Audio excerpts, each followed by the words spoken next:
Bom dia, pessoal. São 7 horas da manhã. Hoje é dia 20 de fevereiro de 2026. Nós estamos começando a última edição dessa semana curtinha aqui, né, do nosso Desperta aqui no ICL, porque nós tivemos aí uma folgaça no Carnaval e esse é o segundo dia da semana aqui. Aliás, foi uma ótima folga, porque, né, a gente também é de ferro aqui, quer relaxar. Mas os fatos não pararam, como vocês viram, na semana do Carnaval. Houve todo tipo de, enfim, de problema político no Brasil.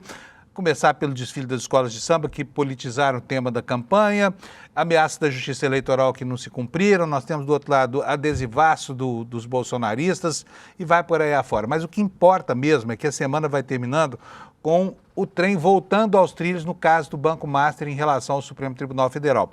Porque o ministro André Mendonça tomou suas primeiras providências, reduziu drasticamente a quantidade de sigilos e devolveu a autonomia à Polícia Federal para atuar nesse caso escabroso de corrupção, que sabe-se lá o quanto envolve de gente, né? A gente já sabe de governadores, de senadores da República, presidentes de partido, ministros do Supremo, gente do TCU e vai por aí afora.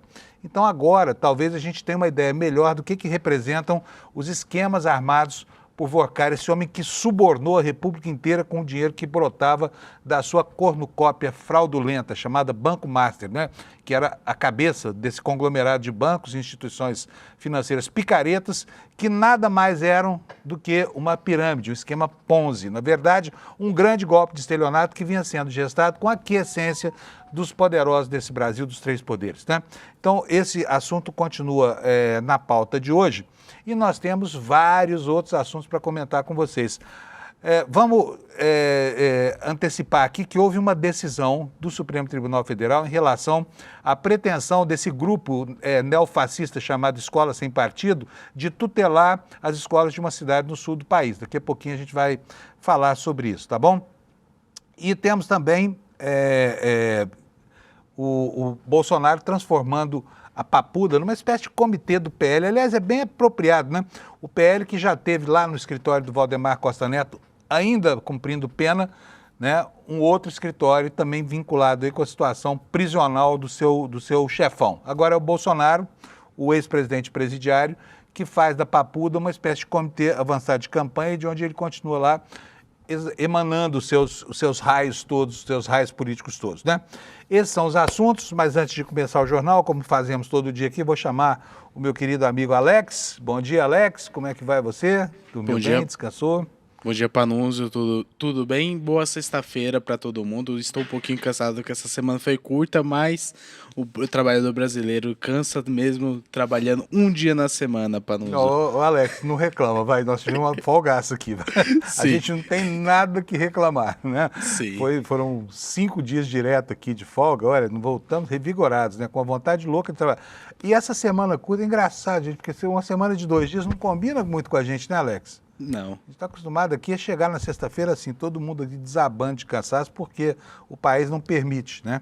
Sim. E o futebol também não. Mas vamos falar de coisa boa, vamos falar de futebol. Me explica essa história de que tem gente hackeando o clube de futebol, Alex. O que é isso? Então, Panunzio, ontem no meio do jogo ali do Flamengo contra o Lanús, na final da Recopa Sul-Americana, o Flamengo foi hackeado nas suas redes sociais, como a gente pode ver nos prints que está aí na tela, Panunzio. Teve lá o primeiro comentário que foi: salve para a cidade de Rafael Fernandes, do Rio Grande do Norte, cabuloso campeão, Netinho pegou no cogumelo, não sei o que é isso. O que significa isso? E eu não sei. Pegar no cogumelo? Posso até pensar alguma coisa bem... uma imagem bem ruim, mas não deve ser isso, não. Deve ser algo que não está ao nosso alcance mesmo. Continua. Segundo aí, o Amaral, com esse pi, dá pra entender muito bem o que é, né, Panunzio? Dá? Cadê? Chama o Amaral aí para explicar pra gente, porque eu não estou entendendo nada. Certo. Aí ali embaixo, Panunzio, conseguimos ver que o Flamengo colocou uma notinha falando que sofreu alguns ataques hackers por segurança e pedindo para não clicar em nenhum link. E também teve outro comentário ali na página que foi o mais interessante para mim, que o Vasco é o maior do Rio. Eu concordo plenamente. Lembrando que ataque hacker a gente não sugere aí é fazer. sacanagem, viu? Sim, mas eu adorei bastante esse, porém eu não tô sugerindo ninguém hackear nem nada, foi apenas os prints que isso aconteceu ali. Com certeza, pela segurança e o TI ali do Flamengo, já as contas estão seguras, o Panunzio. Eu vou sugerir para o hacker hackear o site do Palmeiras e botar ali Palmeiras, o clube que tem um Mundial. Em 51. Ah, Fake news. Ele não estará mentindo, Panunzio. Beleza. Agora, por falar em Flamengo, o Flamengo está aí, né, nas manchetes por causa do hacker. Agora, no campo mesmo que é bom, tomou uma traulitada aí na Recopa, né? Isso mesmo, Panunzio. Ontem, como a gente consegue verificar na artezinha, o Lanús foi campeão da Copa Sul-Americana e automaticamente pegou o Flamengo ali na final da Copa Sul-Americana, da Recopa Sul-Americana, porque o Flamengo foi campeão da Libertadores em cima do Palmeiras ano passado. Isso é a final definida em 2 jogos. O primeiro jogo foi ali na Argentina e o Flamengo perdeu de 1-0. Eu creio que consegue reverter esse placar jogando ali no Maracanã na próxima semana, Panunzio. Mas aí, o que tem que fazer? Tem que ganhar de mais de um, é isso? Isso, tem que ganhar de 2-0 ali para conseguir levar o título sem ir para os pênaltis, Panunzio.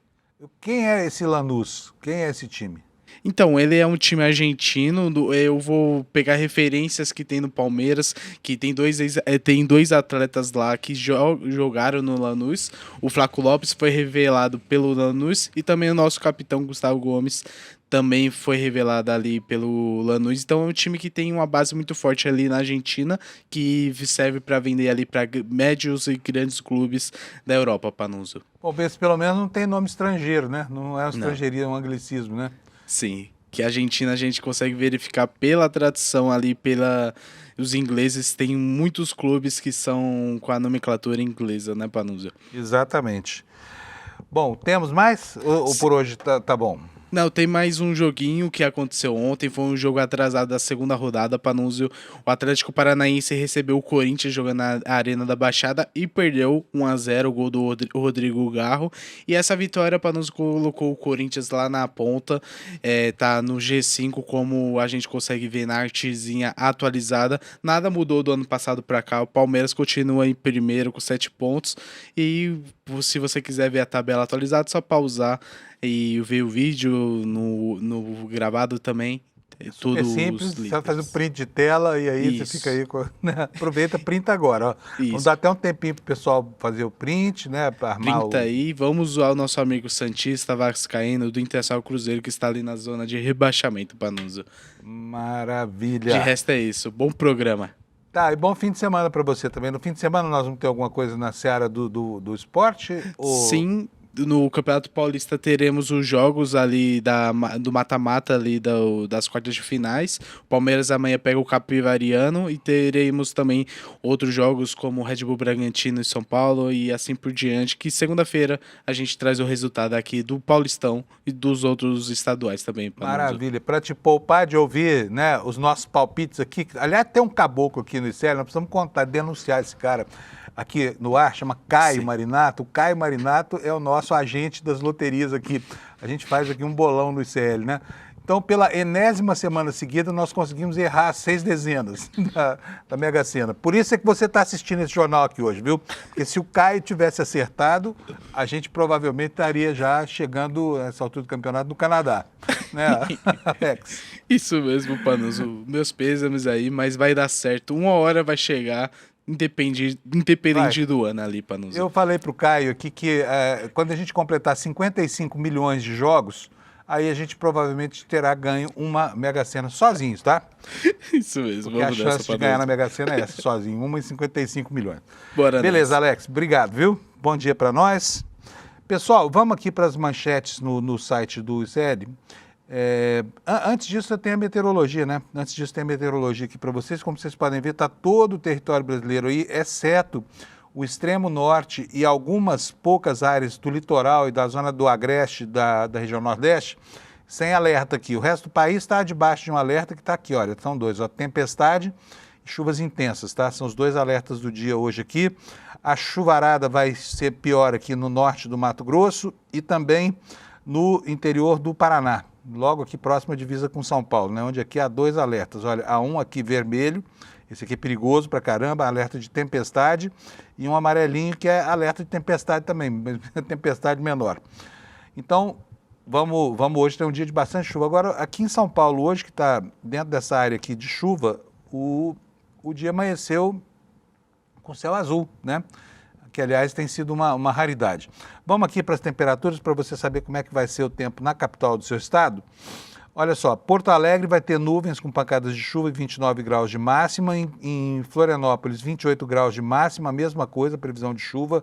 Em Curitiba, muitas nuvens com alguma pancada de chuva, temperatura máxima de 26. São Paulo, os termômetros chegam aos 28 graus à tarde. No Rio de Janeiro, 27. Quer dizer, quente para os paulistas, mais frio para os fluminenses e para os cariocas especificamente, né?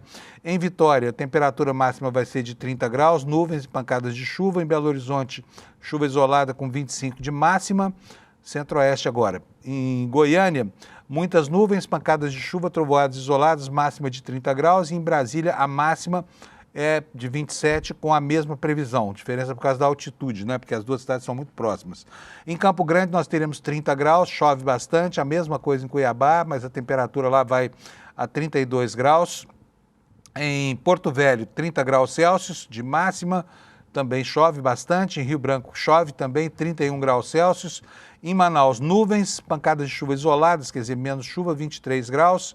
Lá em Boa Vista, né, hoje uma das poucas capitais onde não choverá, a máxima será de 35 graus Celsius. Em Macapá, 30 graus. Em Belém do Pará, chove também com 32 graus de temperatura, né?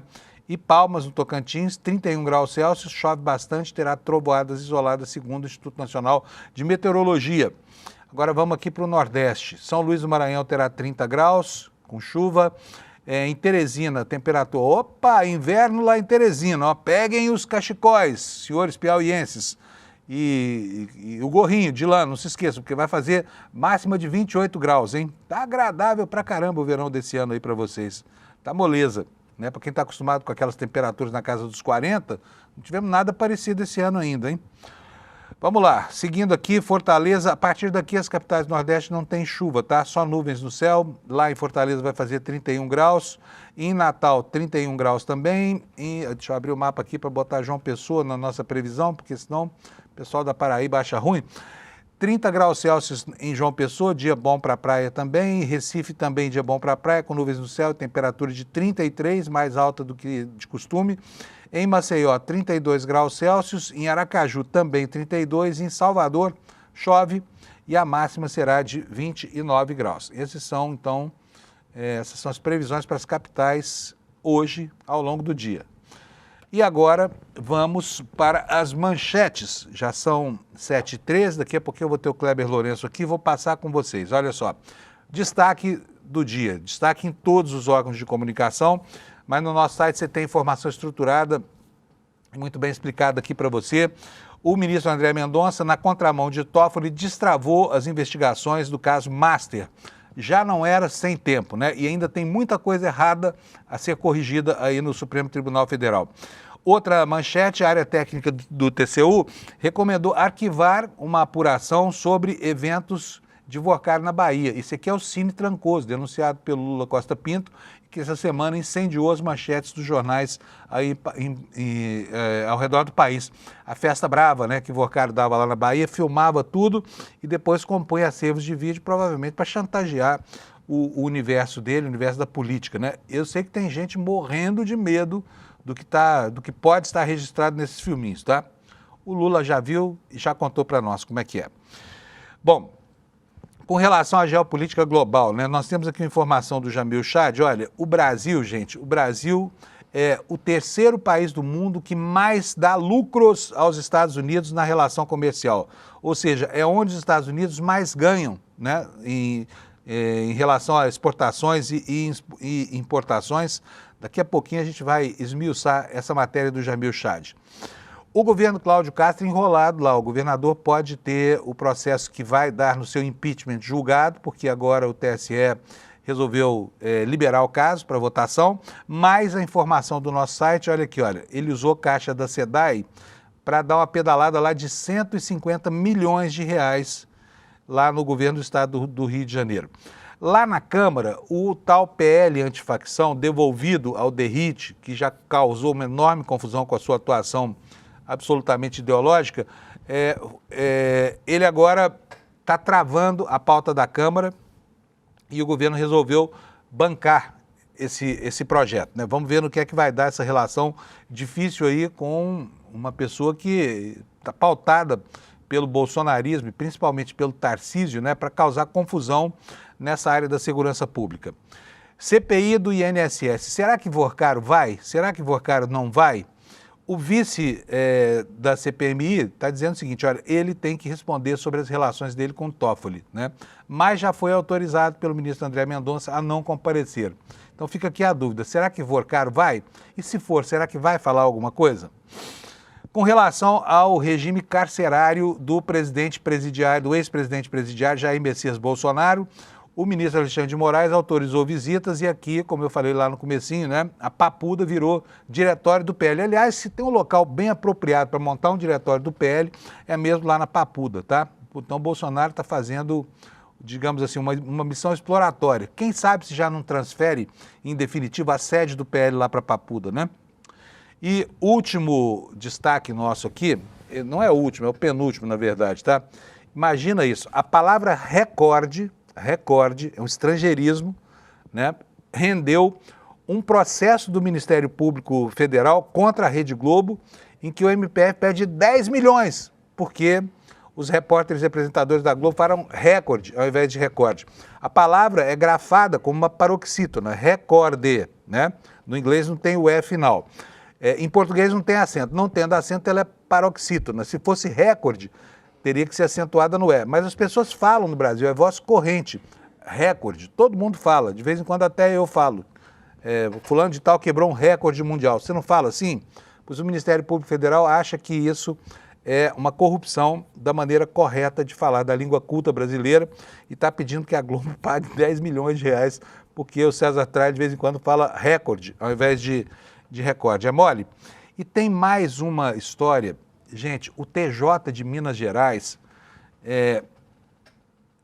não sei nem, não tem palavras para descrever, assim, a falta total de nexo com a realidade drástica do feminicídio e do assédio sexual no Brasil. O TJ de Minas Gerais absolveu um homem que se casou com uma menina de 12 anos de idade. Sabe qual a idade do sujeito? 35 anos de idade.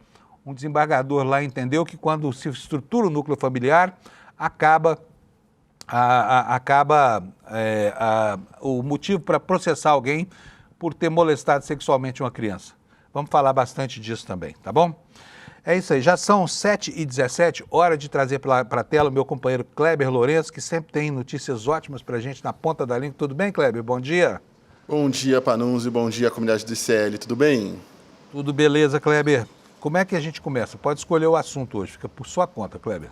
Vamos fazer um combão André Mendonça, né? Já que no finalzinho da noite de ontem, tivemos algumas decisões interessantes, né? E a primeira delas é sobre ele ter autorizado, primeiro, que não seja obrigado o Vorcaro ir na CPMI do INSS na próxima segunda-feira.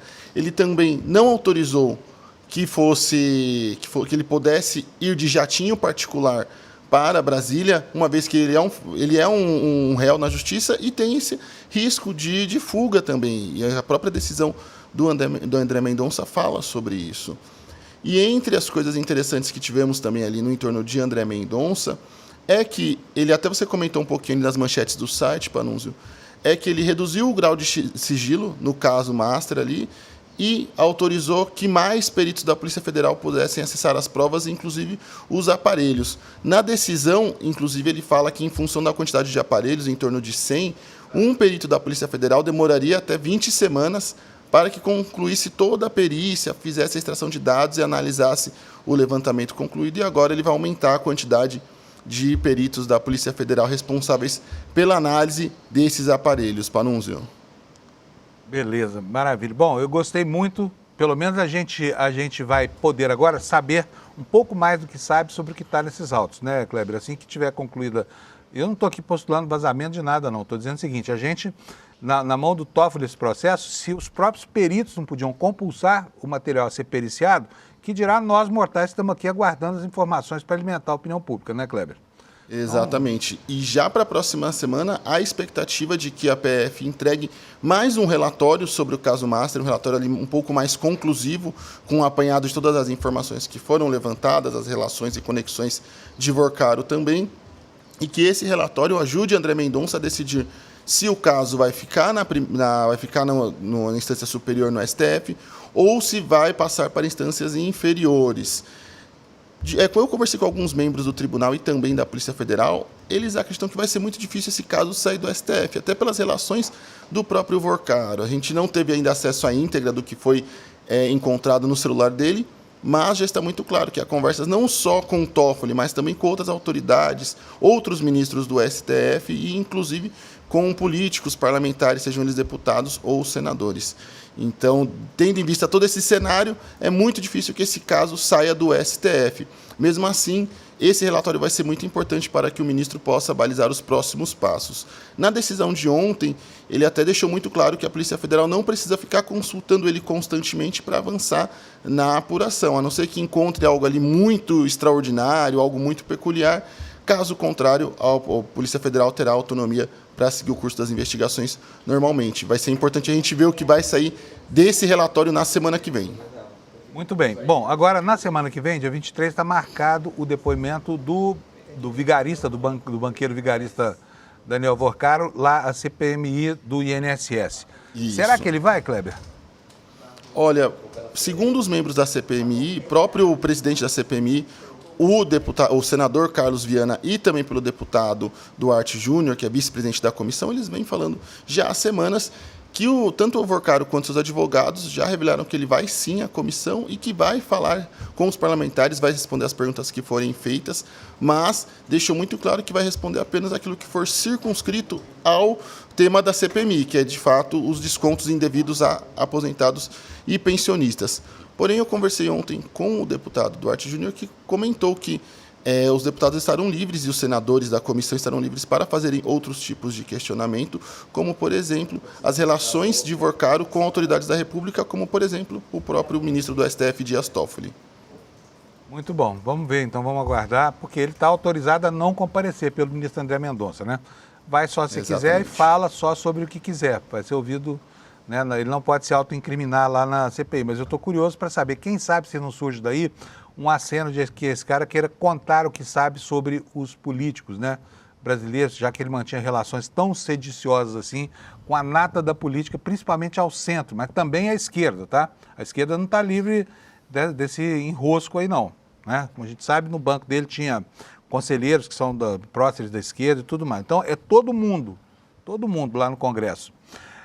Bom, Bolsonaro está lá na papudinha, está lá trancafiado, pagando a sua pena, mas agora resolveu transformar o presídio, né, em uma espécie de comitê avançado do PL. Eu achei muito adequado um comitê do PL na Papuda, viu, Kleber?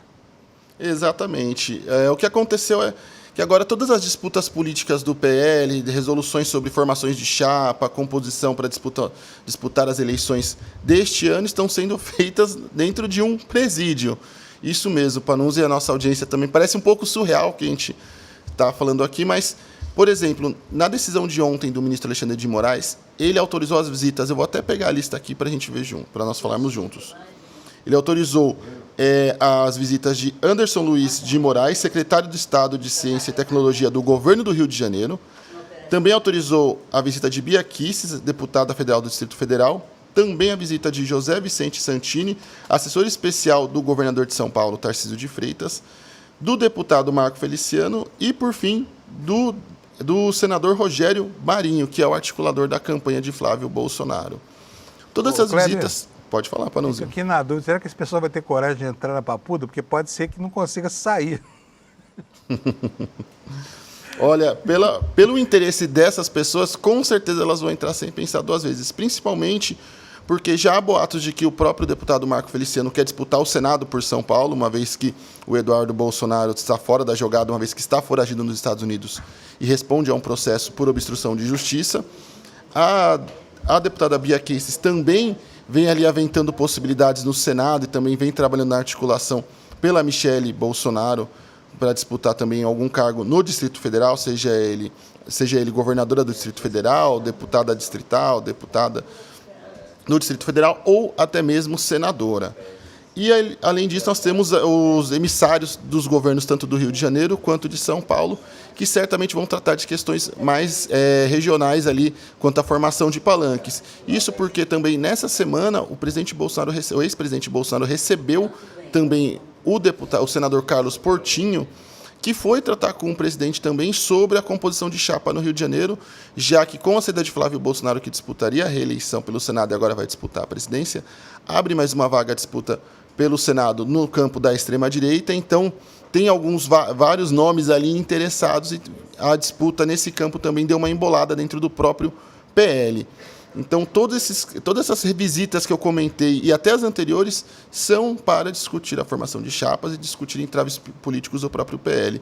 Então, nada mais justo dizer do que o presídio de segurança máxima da Papuda, o complexo prisional da Papuda, virou o diretório político do Partido Liberal.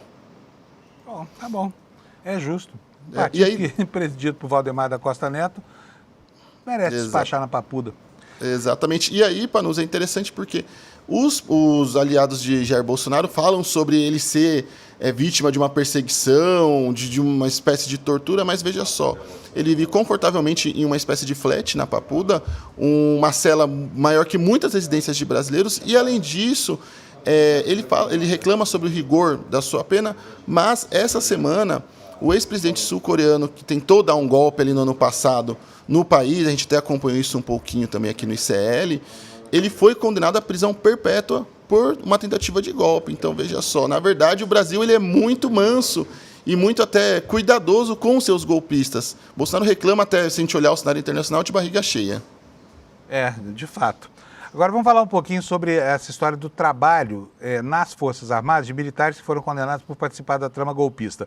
Ontem o Rodrigo de Azevedo, que é um dos militares que foram condenados a 21 anos de prisão, havia solicitado direito ao trabalho, o Supremo autorizou, depois negou e agora voltou a autorizar. O que mudou, Kleber? Olha, na verdade, a gente já vem falando disso há semanas, o Exército vem fazendo uma verdadeira romaria e um trabalho para conseguir... É um tanto absurdo, até vou voltar algumas casas nessa história, porque é realmente absurdo. O Exército vem se empenhando semana a semana para conseguir reintegrar os seus militares condenados por uma tentativa de golpe de Estado, onde envolviam planos para assassinato de autoridades, prisão de autoridades e todo tipo de absurdo, e está se esforçando ao máximo para conseguir reintegrar esses criminosos condenados às suas forças, seja na formação de novos militares, seja em trabalhos internos. Tudo bem que a lei de execução penal garante o direito ao trabalho aos condenados, mas é um absurdo porque o próprio Exército vem se esforçando, e a Marinha também, no caso do Almirante Garnier, vem se esforçando muito para isso. Então, são criminosos que atentaram contra o país, tentaram implantar uma ditadura no país e que o Exército, a todo custo, as Forças Armadas, na verdade, vem tentando garantir que eles continuem sendo membros dos seus quadros, mesmo, inclusive, com alguns deles já em julgamento no Superior Tribunal Militar para que percam as suas patentes. Então, nesse caso, agora o mais recente, foi o Rodrigo Bezerra, condenado a 21 anos de prisão, e que fazia parte do núcleo responsável por articular aqueles acampamentos que aconteciam na porta dos quartéis. Então, ele era responsável por não só fazer o apoio logístico e operacional, mas também fazer ali a agitação mesmo, garantir que eles continuassem mobilizados, engajados na sua intentona golpista. E aí, esse intentona golpista tinha como objetivo esses acampamentos ficar pressionando e tentando constranger os comandantes militares, alguns destes que continuam no alto comando das Forças Armadas, que foram alvo dessas tentativas de constrangimento. E aí, o mais absurdo é que agora ele conseguiu autorização para que ele trabalhe de forma interna, assim como outros militares. E aí fica essa coisa muito assim maluca mesmo de se dizer, Panunzio, porque haja trabalho burocrático nas Forças Armadas, principalmente nos batalhões de Brasília, para que seja realizado. Porque nós já vamos ali para o 5º ou 6º militar que recebeu autorização para trabalhar com conferência de documentos, com organização de almoxarifado, com acompanhamento de almoxarifado, com leitura de papéis. Então, que tanto de documento é esse que constantemente estão fazendo de todo o possível para encaixar o máximo de militares possíveis para conferir esses documentos que sabe lá quais são e para comprometer esse almoxarifado, que a gente sabe que o controle das Forças Armadas de material e de produtos também não é lá o dos melhores. Constantemente a gente fala sobre munições e armas que são extraviadas dos galpões das Forças Armadas. Mas a gente tem mais esse militar e mais um trabalho de mais uma conferência de documentos. Então, tudo isso é muito absurdo, é muito surreal que as Forças Armadas estejam empenhadas nesses militares condenados por uma tentativa de golpe, incompatível com o que deveria ser o dever constitucional das nossas Forças Armadas. Kleber, última perguntinha para você, já vou passar para frente. Você fala recorde ou recorde? Recorde. Então você está ferrado, porque se depender do Ministério Público, vão te processar e pedir 10 milhões de reais, viu? Olha só que coisa mais estranha aqui. Cadê? Onde é que está a matéria aqui, gente? Eu me perco. É tanta coisa aqui que eu acabo me perdendo, tá? Mas eu vou dar a notícia aqui, depois se achar aqui, eu mostro para vocês aqui. O Ministério Público Federal está processando a Globo porque os apresentadores dela falam recorde, igual o nosso querido Kleber aqui. Igual a mim, igual a tanta gente que de vez em quando escorrega aqui enfim, na língua vulgar, na língua como ela é falada na rua, e aí falam recorde, porque esse é um estrangeirismo que decorre, né, de uma palavra americana que enseja essa confusão. A palavra certa é recorde, mas 10 milhões é meio caro por uma pronúncia, digamos assim, em desacordo com a língua culta, não é não, Kleber? Exatamente. Esse caso é mais um exemplo do que ilustra vários dos problemas que temos com o Ministério Público, que poderia estar gastando suas forças, por exemplo, na esfera federal também, com controle da atividade policial ou outros assuntos de maior relevância. A gente tem um procurador extremamente ocioso ali, empenhado em conseguir algum tipo de holofote com esse assunto, Panunzio. É verdade, é verdade. Bom, então é isso, Kleber. Um abração para você, muito obrigado, tá? E juízo aí no fim de semana, que é o encerramento do Carnaval, né? Exatamente, tem bloquinho nesse final de semana ainda, calma lá. Então, vamos ver se segunda-feira o Kleber está aqui, porque pode ser que não sobe muito dele depois dessa despedida do Carnaval. Um abraço, Kleber, juízo, viu? Pode deixar, Panunzio, um bom final de semana para a nossa né? audiência. Dizem que quem tem juízo demais é porque não usa, né? Tem que exercitar isso. Então tá bom, um abraço para você, obrigado, Kleber. Tchau, tchau, Valeu. um abraço. Já vou chamar o Lula, gente, mas eu quero mostrar para vocês antes aqui um absurdo completo, tá? Que aconteceu no Tribunal de Justiça lá de Minas Gerais. Veja se pode isso. O país do mundo que tem mais feminicídios, né?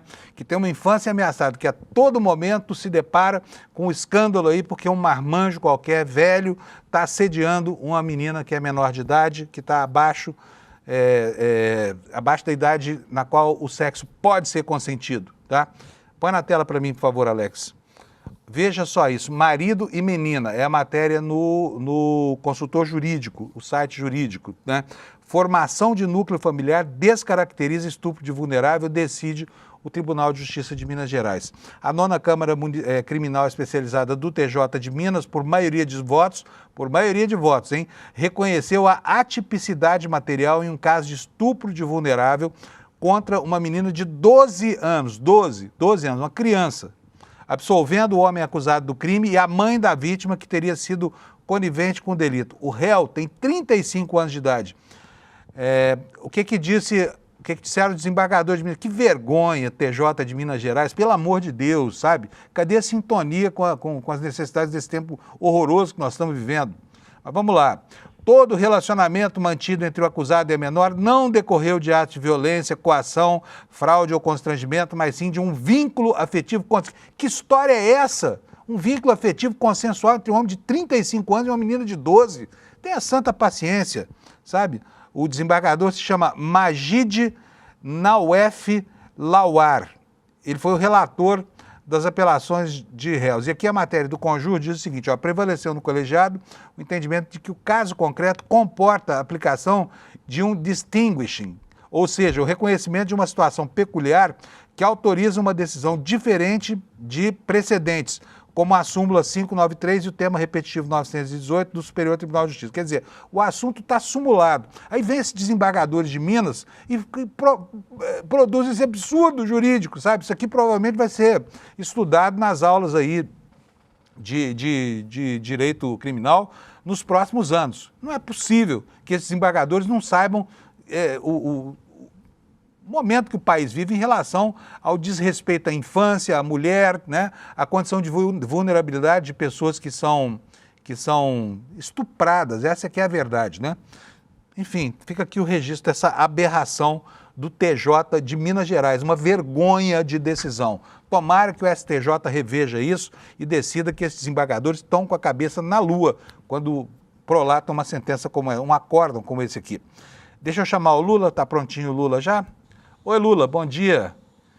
Bom dia, Fábio, bom dia quem nos assiste. Gente, hoje nós devemos agradecer a presença do Lula aqui, porque o Lula teve uma noite difícil lá, estava com febre, mas ele fez questão de participar do programa. Eu agradeço aqui, viu, Lula? Aliás, hoje é um dia importante, Fábio, né? Porque é dia da gente falar da coluna da Liberta. Cadê a vinheta, doutor Alex? Põe a vinheta para o Lula, por favor.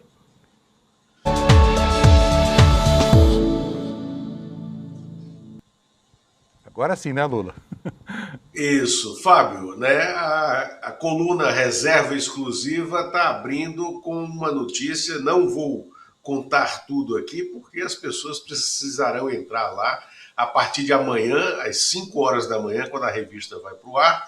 Mas o caso Banco Master está provocando um racha na família Abravanel, a família das herdeiras, as 6 filhas herdeiras do Silvio Santos. E vocês vão descobrir lá por quê, né? Elas estão também no rol das pessoas politicamente expostas que estão com os sigilos abertos e sob baculejo, né, do Banco Central, da Receita Federal, do Ministério Público Federal, da Polícia Federal, do Tribunal de Contas da União. E esse desconforto está provocando uma série de desentendimentos entre as 6 irmãs. Então quer dizer que a família lá está desunida. Aliás, essa família tem protagonizado momentos interessantes aí, né? Na inauguração do SBT News, por exemplo, criou todo aquele frisson. E agora isso. E o comprometimento delas com esse caso é grande, Lula? Não precisa contar o que é, mas eu estou curioso para saber. Não, o comprometimento delas não é grande, mas tem um personagem que está entre elas que está complicado.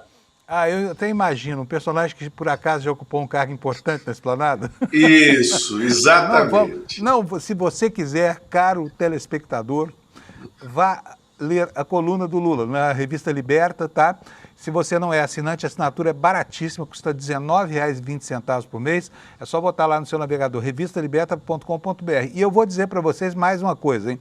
Isso aqui não é elogio em causa própria, mas é a revista mais importante do país hoje, tá? Mais importante, vocês veem a repercussão que está gerando.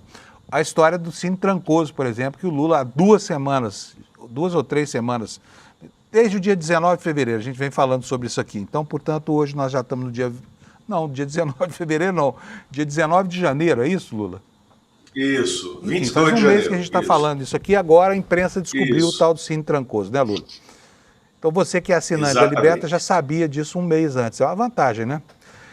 Lula, exatamente. Deixa eu te perguntar uma coisinha. Olha só, ontem o ministro André Mendonça levantou uma boa parte do sigilo determinado por Toffoli, e deu mais autonomia, devolveu, na verdade, mais autonomia à Polícia Federal. Com isso, o trem do Supremo está reposto nos trilhos do devido processo legal e das boas técnicas de investigação ou ainda não? Fábio, sim, o trem voltou aos trilhos e a Polícia Federal está com autonomia de investigação.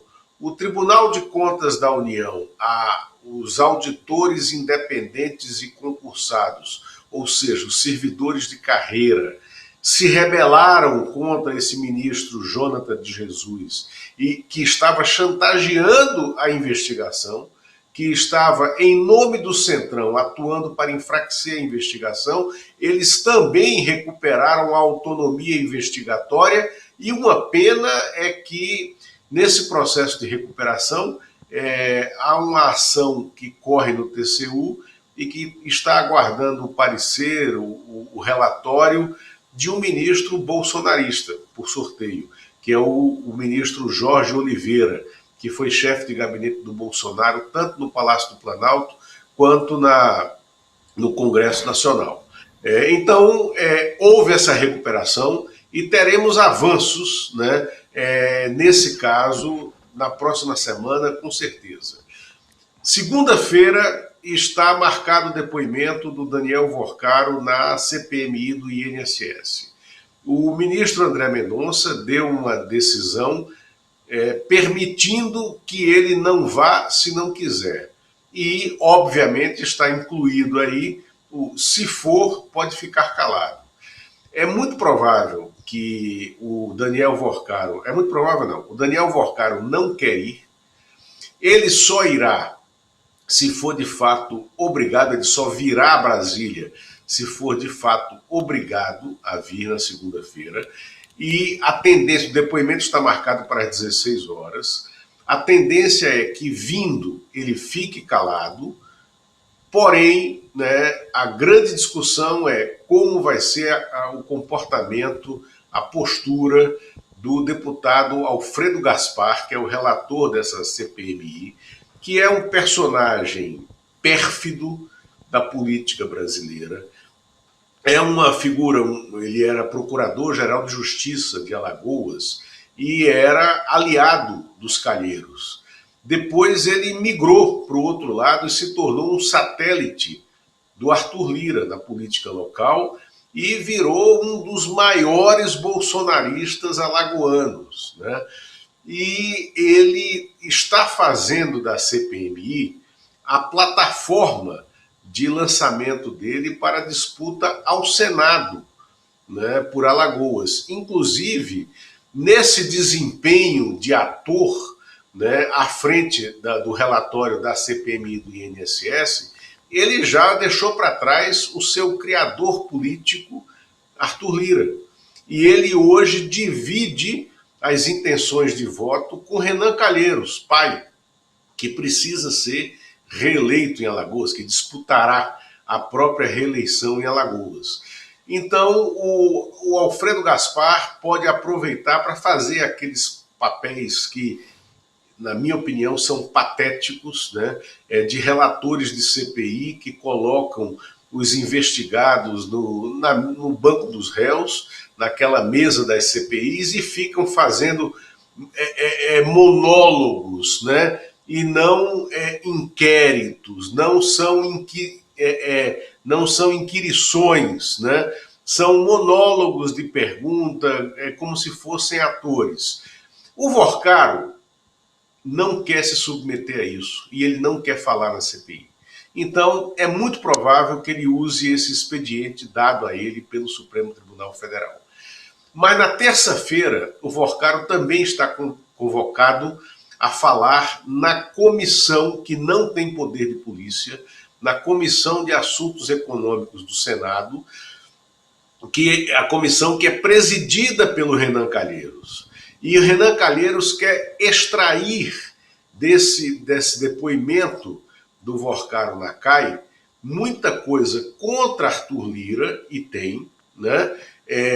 E muita coisa em relação à quebra do BRB que está em curso no Distrito Federal. Por quê? Porque o Senado é a casa da federação e a CAI ela é uma comissão especial dentro do Congresso. A Comissão de Assuntos Econômicos ela tem muito poder institucional. Então, esse depoimento pode ser crucial e ele deverá ser feito remotamente, né, na terça-feira, né, entre o Daniel Worcaro e a CAI. E desse depoimento a gente pode extrair bastante coisa para essas investigações, Fábio. Ô Lula, mas nesse caso desse depoimento para a CAI do Senado, ele é obrigado a falar? Ele está sendo ouvido como testemunha ou como investigado?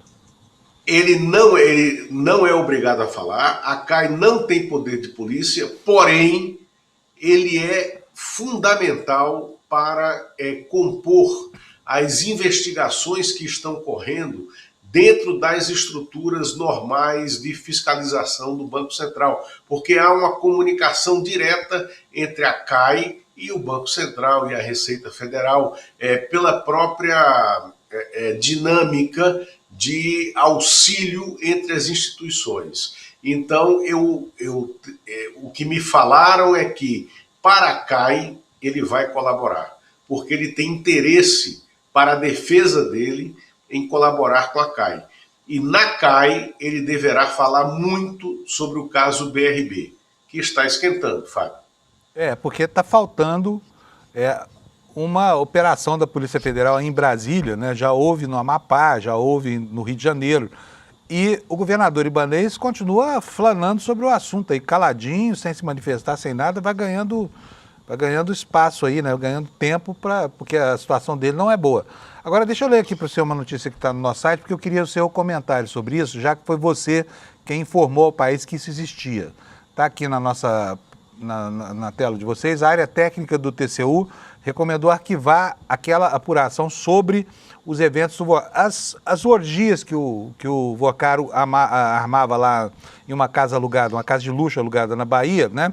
E até a proprietária ficou brava com ele, nós falamos sobre isso aqui ontem. Mas aí surge a área técnica do TCU e fala, não temos nada que investigar, nada disso aí.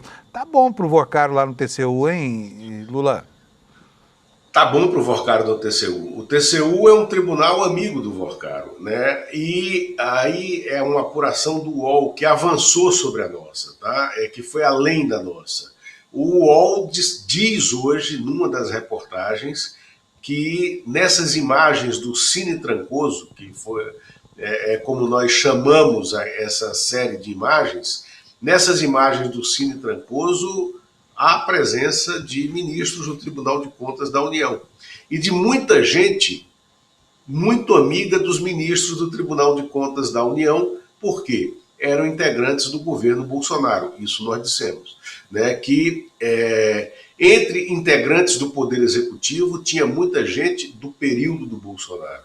E tem, né, estão lá nas imagens, por exemplo, Ciro Nogueira, Flávia Pérez, que na época se chamava Flávia Arruda, que era ministra da Articulação Política, Ciro Nogueira da Casa Civil, João Roma, né, que era ministro da Cidadania, e tem mais um outro ministro que não me ocorre agora, que estava naquelas maluquices daquelas festas. Pois é. Então, eu estou muito curioso para saber como é que era, gente, porque não é que isso é invasão do espaço privado. Todo mundo tem o direito de fazer festa, não ser molestado pela curiosidade de jornalista e muito menos pela sanha acusatória de promotores e auditores, essa coisa toda. Mas nesse caso, as festas eram armadas como uma espécie de arapuca, para que os políticos lá se vissem enfronhados com a malha de prostitutas e, enfim, com o pessoal que esse Vocaro levava, para criar situações comprometedoras que eram filmadas, né, Lula? Para quê? Isso. Presumivelmente para serem usados como elemento de chantagem. No melhor estilo Jeffrey Epstein, aliás, hein, Lula? Exatamente, no melhor estilo Epstein, exatamente. Fábio, eu queria falar sobre BRB, porque eu disse aqui que o BRB está pressionado no Distrito Federal. Começaram a sair notícias agora de que o governador do Distrito Federal, Ibanez Rocha, contratou, o que é normal, porque todo mundo tem que ter o direito de defesa amplo e tem que ter acesso aos escritórios de advocacia aos quais pode pagar. Então, o Ibanez Rocha contratou o escritório do CACAI, do Antônio Carlos de Almeida Castro, que é um dos bons criminalistas brasileiros em atividade, para defendê-lo, o que, primeiro, já é um racha na defesa do Ibanez, porque o Ibanez Rocha ele estava dividindo o mesmo advogado com o Paulo Henrique Costa, o ex-presidente do BRB, que está ameaçando, que está começando a conversar sobre delação premiada, no caso BRB. E o Paulo Henrique Costa ontem lembrou, né, a Polícia Federal que quer refazer o depoimento dele, que foi dado no dia 30 de dezembro do ano passado, naquela acariação meio espetaculosa montada pelo ministro Dias Toffoli. Então, o advogado dele se chama Kleber Lopes, é um criminalista que é muito ligado ao Ibanez, foi sócio do Ibanez na administração da OAB do Distrito Federal, e eles agora, o Ibanez e esse Kleber Lopes, se separaram. O Ibanez pegou um outro advogado, o CACAI, para defendê-lo. E o Paulo Henrique Costa continua com o Kleber Lopes. Por quê? Porque o Paulo Henrique Costa está, sim, querendo entregar o Ibanez como o mandante, né, de todos os atos administrativos que ele cometeu nessa negociação irregular, né, com o Banco Master, entre o BRB e o Banco Master. E o BRB está tendo uma dificuldade muito grande de venda de seus ativos no mercado financeiro para fazer face ao rombo deixado, né, pelos fundos irregulares, né, do Master e da Reag. Né? Então, é isso que está em curso, Fábio, nesse momento, né, na cena política financeira. E o banco e o GDF também tem que fazer face ao rombo. Ele tem que dizer de onde vai tirar 5 bilhões de reais para cobrir o rombo do Banco Master no BRB. Lula, só um comentário meu aqui rapidinho, é o seguinte, você sabe nessa história do depoimento do Vorkari, da ida dele a Brasília e tudo mais, o que me chama a atenção? Ele está com o patrimônio dele inteiro bloqueado. Ele está devendo mais de 50 bilhões para o Fundo Garantidor e tem só no último banco, Banco Pleno, 6 bilhões para devolver para clientes que foram enganados pelos estratagemas golpistas desse estelionatário. E aí o cara pede ainda para ir para Brasília no próprio jato. De onde é que sai o dinheiro para alimentar isso, hein? Não consigo entender, sabe? Se você souber... Exatamente. Não sei. Também não sabe. Não sei, porque todos os bens estão bloqueados, todos os jatos estão arrestados, e de onde ele vai tirar isso é uma incógnita. A rigor não deveria ter dinheiro nem para o combustível, querosene do avião. Mas vamos lá. Lula, brigadão, até segunda, boa recuperação para você. A gente espera te encontrar aqui segunda-feira, beleza de saúde, tá? E obrigado, estarei segunda-feira no ar, com certeza. Abraço. Então tá bom, tchau. Um abração para vocês. Olha, e reitero aqui o convite para você, não deixe de ler a revista Liberta, tá? Essa revista que vem causando no Brasil com a informação, da qualidade da informação que nós servimos aqui para o público do ICL. E, bom, mais algumas notícias para vocês aqui no encerramento antes do encerramento do jornal. O governador do Rio, Cláudio Castro, está com a corda no pescoço, os 2 pés no cadafalso da Justiça Eleitoral, tá bom? Vou botar aqui para vocês a manchete, para ler para vocês rapidamente. Caso CEPERJ, ministro devolve os autos ao TSE e o julgamento de Castro pode ser pautado. Isso aqui pode dar um impeachment desse governador, tá? Vou ler para você um trechinho aqui. O ministro Antônio Carlos Ferreira, que havia pedido vista na ação de investigação judicial eleitoral do caso CEPERJ, já devolveu o processo para a assessoria do plenário do Tribunal Superior Eleitoral. Com o retorno, o julgamento já pode ser pautado nas próximas sessões. E quem vai decidir o momento da pauta é a ministra Carmen Lúcia, que é uma ministra seríssima, que não deve tergiversar sobre isso aqui.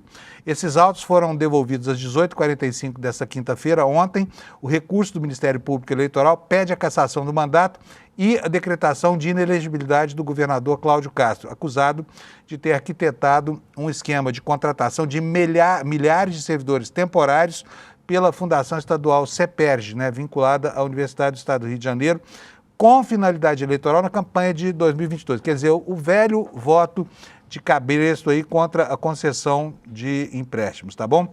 Deixa eu falar um pouquinho com vocês agora sobre o que está acontecendo lá fora.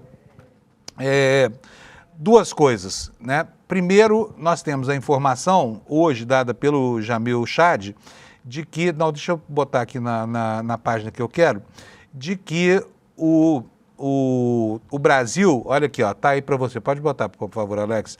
O Brasil assegura uma relação muito lucrativa para os Estados Unidos na troca de mercadorias entre os dois países, tá bom? Dados oficiais do governo dos Estados Unidos revelam que apenas 3 países geraram saldos comerciais maiores aos americanos do que o Brasil em 2025, como eu disse, matéria do Jamil Chad.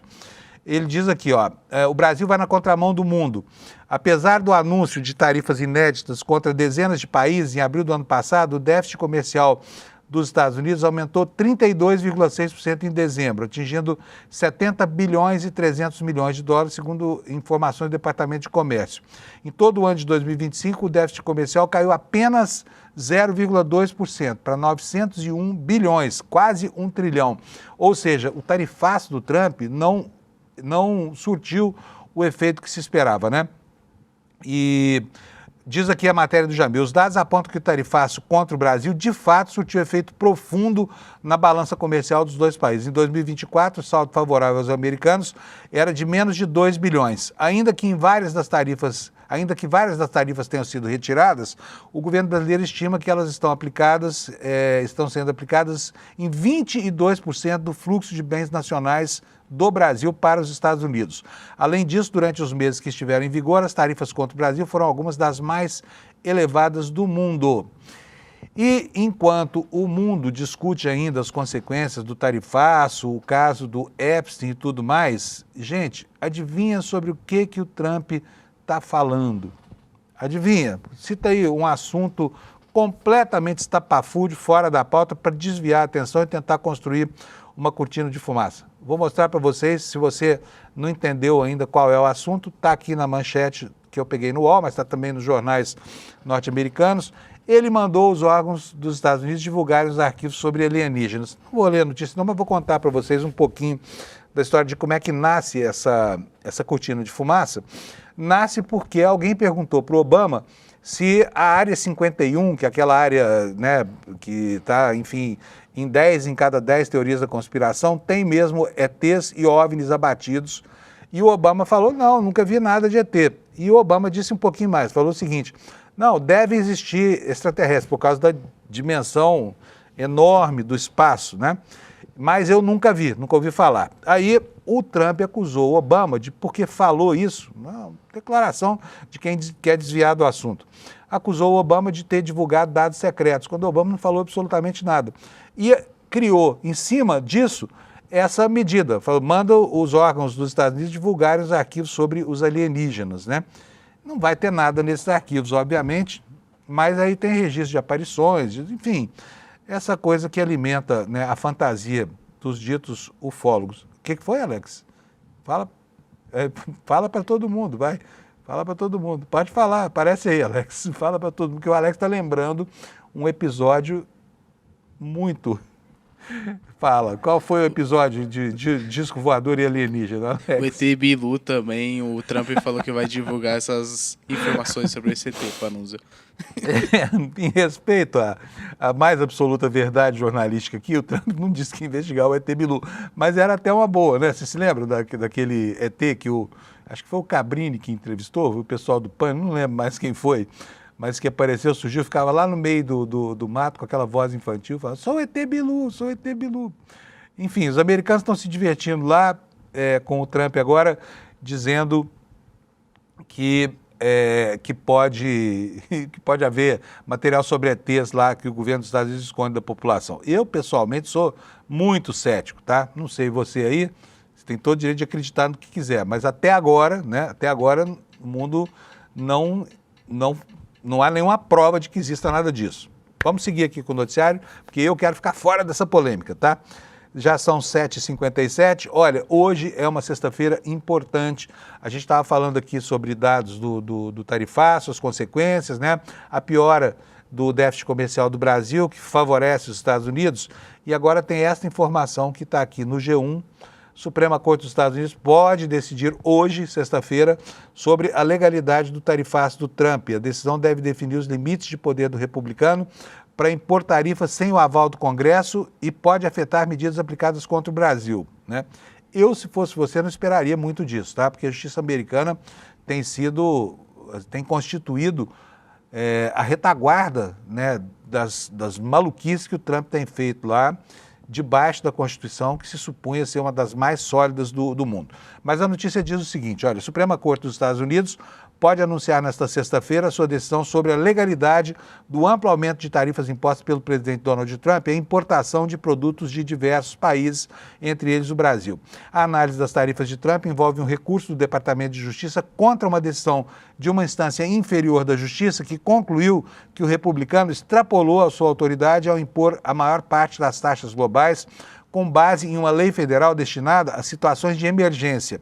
Na prática, a esperada decisão sobre o tarifaço deve definir os limites de poder do republicano para agir sem o aval do Congresso americano e pode afetar medidas aplicadas contra o Brasil. O processo judicial se arrasta desde maio de 2025. Eu já falei aqui da justiça americana, especialmente da Suprema Corte dos Estados Unidos, não se espera nada, porque é um bando de velhinhos reacionários que estão lá dando suporte para tudo, inclusive para as ações fascistas da Gestapo do Trump, que é o ICE, né?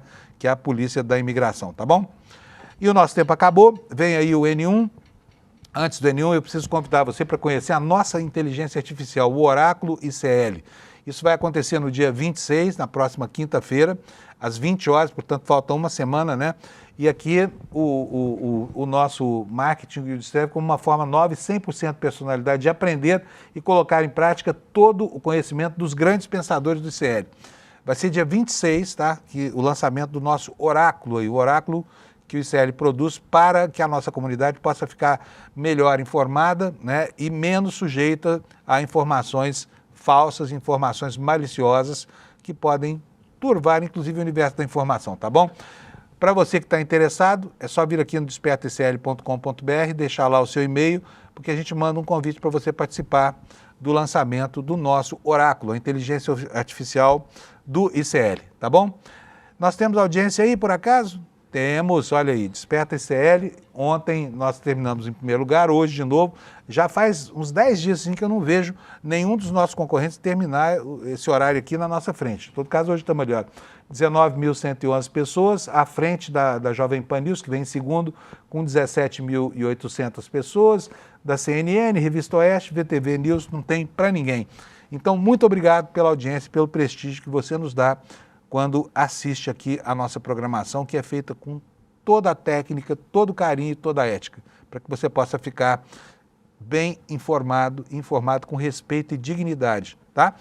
Obrigado, até amanhã. Amanhã não, até segunda-feira, né? Quando a gente vai estar de volta aqui para repassar o que aconteceu no Brasil durante o fim de semana.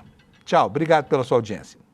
Visualiza aqui a situação. Você está no encontro da família, você está na mesa do bar com os amigos da escola ou da faculdade e de repente surge um daqueles temas polêmicos. E aí você está lá do outro lado, a tia do Zap, o cara da extrema direita, não sei o quê, e começa a argumentar do lado dele, você puxa os seus argumentos, a discussão começa a elevar ali o tom, a temperatura, e você precisa de uma grande cartada para inquestionavelmente ganhar aquela discussão. Pois é, o ICL criou uma ferramenta que vai te dar esse superpoder. É como se no meio da discussão você pudesse trazer para o seu lado o João César Castro Rocha, o Gessé Souza, a Marilena Chauí, o Michael Sandel, o Domênico de Masi, os maiores professores e professoras do mundo, mas de uma maneira rápida, prática e detalhe, pessoal. É uma ferramenta que não existe no mundo e é fruto de mais de um ano de trabalho de uma equipe enorme do ICL. Ela muda o jogo completamente. Ela se chama Oráculo ICL e vai ser revelada no dia 26 de fevereiro às 8 horas da noite.